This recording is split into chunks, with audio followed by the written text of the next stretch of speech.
Hey, everybody, welcome to Top of the Stack. I'm Chester Elton, best-selling author of Leading with Gratitude, Anxiety at Work, and of course, the Carrot Principle. I love feeding my mind, and I learned this from some of my great mentors that said, be curious and be a student of leadership. And the way you do that is, of course, you associate with really smart people that can help you and mentor you along the way.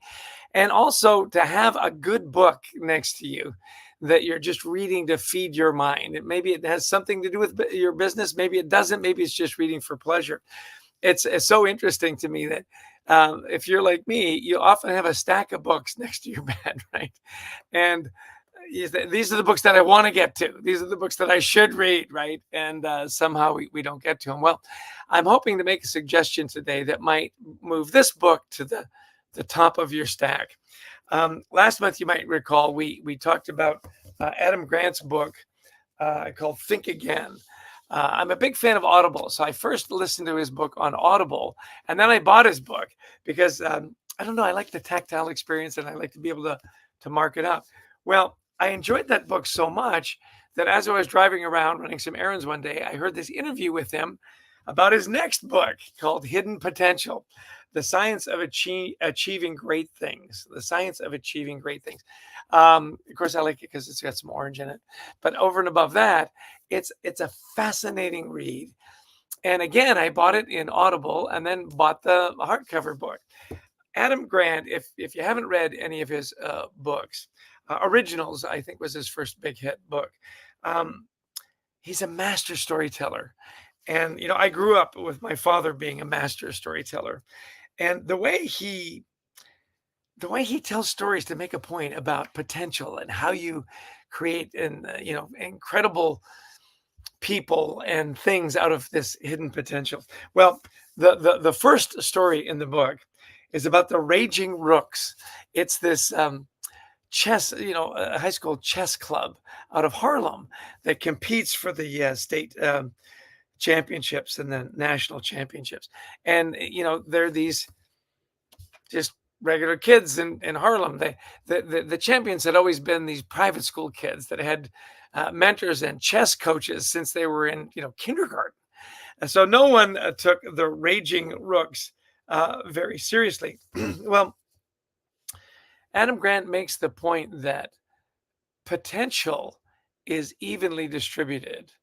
Opportunity is not. Think about that for a minute. Potential is evenly distributed. Talent is evenly distributed. Opportunity is not. And so what they wanted to create for the Raging Rooks was the opportunity. And Josh, and I'm going to massacre his name here, but it's Waitskin, I think is how you pronounce this. Josh Waitskin wanted to create opportunity for these kids, the Raging Rooks. Well, as you might guess, the story wouldn't make any sense if they didn't go on to win the championship. But he talks about how they cheered for each other, how they built each other up, how they really collaborated. Often chess can be kind of a solitary sport, but he created this community of thinkers. And it's so interesting to me that ability to bring people together around a common cause and create the opportunity with that mentor, with Josh as their mentor, took this hidden potential and made it extraordinary. So that's how he starts the book, and it will captivate you right away. There are a couple things that I want to point out, and then I'll leave it to you to go ahead and order the book online. Natalie, our wonderful producer, is going to put some links in the chat, so it'll make it easy for you to get the book. I'd like to welcome, though, my friend Dean Miles, my fellow member of our 100 coaches from Kissimmee, Florida. Great to see you on the show, Dean. And I don't know if you're a big Adam Grant fan. I'm guessing you are because you're so well read. Abdullah from Saudi Arabia has joined us. And and Fadil from Kilimanjaro, Tanzania. We've got quite the global audience. Well, again, I'm talking about Hidden Potential, Adam Grant's book. He goes on, and this really struck me. We have 4 grown children. We've got grandchildren now. We're having that second time around to teach them. But there's a chapter on transforming the daily grind infusing passion into practice. He says, if you're teaching right, if you're doing it well, your students say, I get to practice rather than I have to practice. And how do you do that? He said, you really bring in fun. You bring fun into it. He talks about some of the great masters. It was Beethoven that, with his students, it said during the summer, he only wanted them to practice 2 hours a day. Go outside and play. Make it so that people look forward to playing and practicing. He talks about this master virtuoso who's a violin teacher. And one of her lessons, she would bring the students in and say, now, this is how we play the violin, but what are some other ways we could play the violin? And they'd play it upside down, and they'd pluck it with their fingers, and they'd rub their noses on the strings. I mean, just to make it fun and make the instrument something they'd look forward to holding. Isn't that interesting? Um, he talks about Stephen Curry. If you're a basketball fan, you know that Stephen Curry is this amazing basketball player. He's arguably the best shooter ever in the history of the NBA. They talk about, though, that he had this hidden potential, that when scouts came to see him in high school, he was kind of slow, he was kind of short for his position, and he had a tough time getting to his spot to get off his shot. In fact, one of the coaches that eventually recruited him for a lower tier university, not one of the big basketball powerhouses, said that he didn't have a particularly good game when I was there. What I loved about him, though, is whether he was playing or whether he was on the bench, he was totally focused on the game, and he cheered for his teammates. He said, I never forgot that he loved the game and he loved his team. And I'll get to why that's important in just a minute. But I do want to welcome Carlos to the show, Christina from Jamaica. We've got Oldie from Luxembourg. We've got a friend from Oregon. I mean, it's really fun to have you all on the show. Back to Stephen Curry. So he gets drafted, not a high draft pick in the NBA, and he has a shooting coach. And the shooting coach said, listen, we want to vary things up and we want to make practice fun. So he says, we never do a drill for more than 10 or 15 minutes. The old school is you shoot 100 shots from here, 100 shots from the, and you do it over and over and over and over and over again until you get it right. He said, actually, that's not the best way to do it. Vary the program, vary the practice. Do this for 5 or 10 minutes. Do that for 5 or 10 minutes.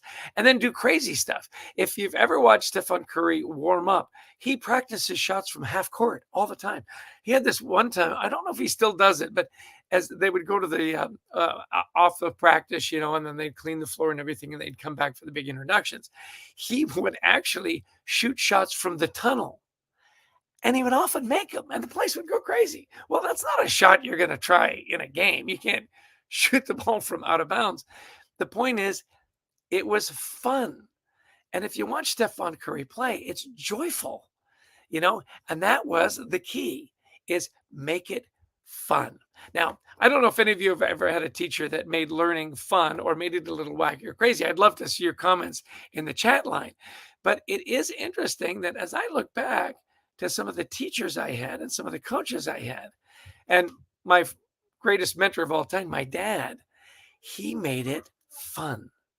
My dad made washing the dishes fun. We would sing songs. We would recite poems.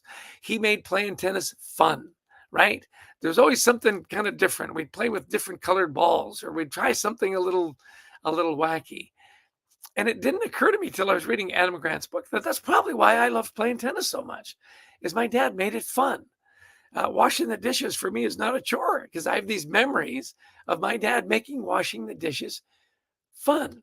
Well, one other story that I want to share with you, and this has to do with a thing that Adam Grant calls scaffolding, right? Scaffolding. And it's the story of the Golden 13. Now, had never heard this story before. He tells a story that the naval arm of the military was the last branch of the military to allow Black soldiers into their officer corps. And the testing to get into the officer corps was really rigorous. And back with the prejudice in the old days, they just didn't think that Black naval, soldiers could withstand that. So it's kind of really interesting that he says they did all this rigorous testing, and they found that initially there were 16 candidates that qualified, and they selected 13 out of those 16. And they call them the golden 13, and I'll tell you why in just a minute. So the tradition in the Naval Academy, and I think this is true in the other branches, is that there was a certain percentage that would wash out. Never did everybody that was in this officer class ever qualify, all of them.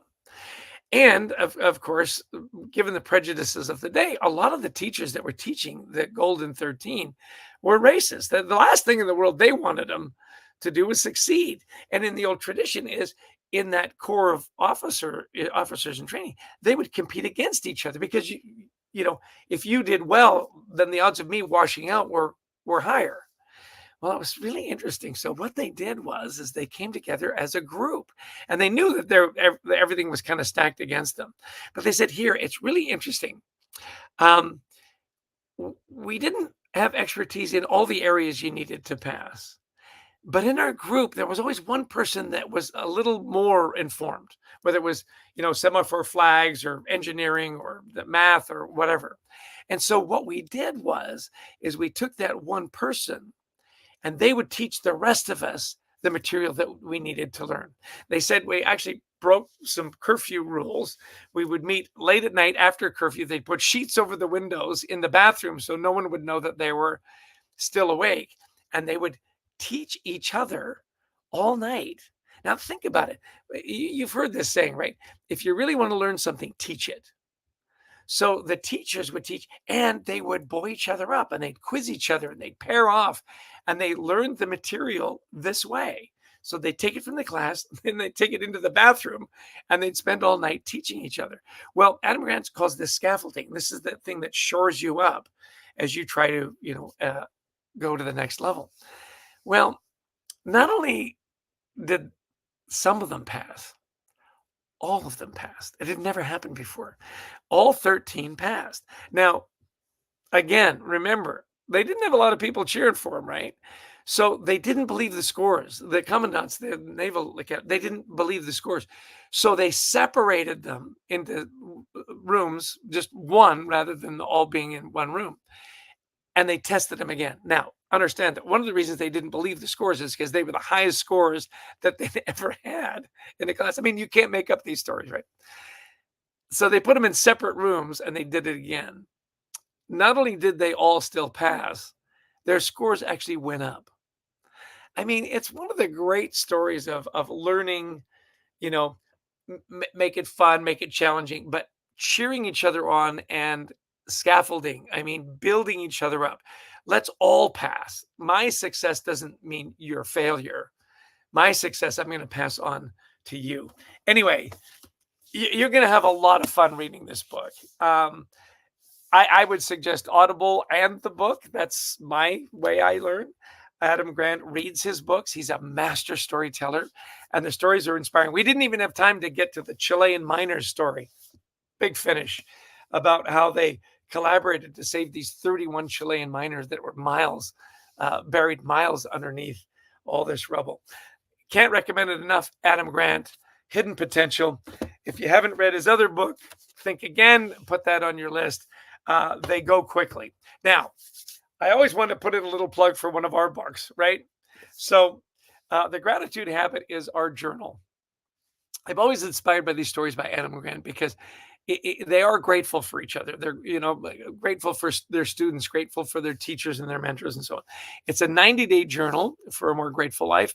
Natalie's going to put a little link. It'll be on Amazon early next month, but you can get it directly from our publisher, Amplify, and from our website, thecultureworks.com. We've had wonderful feedback on it. I'm a big fan of the ritual of gratitude. And then lastly, I want to have Natalie put into the chat this link for a new way of learning. It's a new platform called Lit Video Books. So we've had paper books for forever. Then we went digital, with Kindle, and then Audible, which I'm a huge fan of it. and now video books. So go to Lit Video Books. It's litvideobooks.com. If you put in your email for their newsletters and stuff, I think you get 3 days free. There's about 50 books on the platform. Some of my favorite authors are there. Marshall Goldsmith's book, What Got You Here Won't Get You There. Liz Weissman's book, um, uh, whose title I just forgot, but Liz Weissman's book is great. Amplifiers, or what is it called? Anyway, and our book, Anxiety at Work, is going to be released early in March as well. They're 30 to 50-minute videos. The production is wonderful. The animation is wonderful. It's another way to feed your brain on your leadership journey. So whether you're buying the paperback book, the Audible book, the digital book, or the video book on Lit Video, trust me, great leaders are students of leadership. They're curious. Feed your mind. And if there's a book that I would like to see you put on the top of the stack, it's Adam Grant's book, Hidden Potential. Can't recommend it enough. Well, that's my story, and I'm sticking to it. Alicia, I'm glad you tuned in. Kojo, I'm glad you tuned in. Dr. Mahmoud, I love your comment. Teaching is good. It means you're learning. We always say if you're laughing, you're learning, right? And Dean, thanks for tuning in. You're my hero, buddy. I appreciate your support. Anyway, read, feed your brain, put the best books you can at the top of the stack, and I promise you'll never regret it. That's my story, and I'm sticking to it. Have a great rest of your week. Cheers.